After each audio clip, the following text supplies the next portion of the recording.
لو كنتم زيي بتحبوا جدًا الفلافل أو الطعمية ولو شميتوا ريحتها في أي مكان ما تقدروش تقاوموا أبدًا إنكم تاكلوها، يبقى أكيد وصفتنا النهارده للفلافل البيتي المخرفشة هتعجبكم. لو أول مرة تشوفوني أنا دكتورة سهى، أتمنى تشتركوا في القناة وتعملوا لي لايك وشير.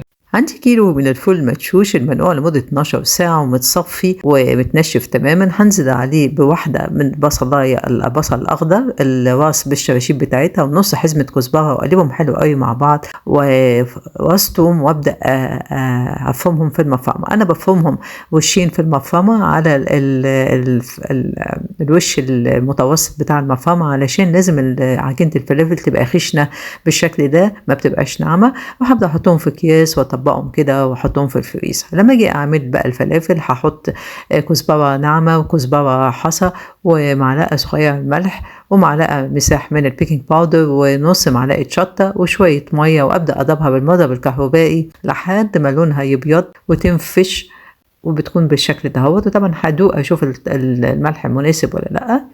لقيتها محتاجة شوية مية كمان ضربتها لحد ما هاشت ولونها فتح. هبدأ أقليها في زيت سخن بشكل حضراتكم شايفينه ده علشان تطلع لي أحلى فلافل ممكن تكونوا دقتوها قبل كده. مش قادرة أقول لكم قد إيه ريحتها روعة، قد إيه مخرفشة.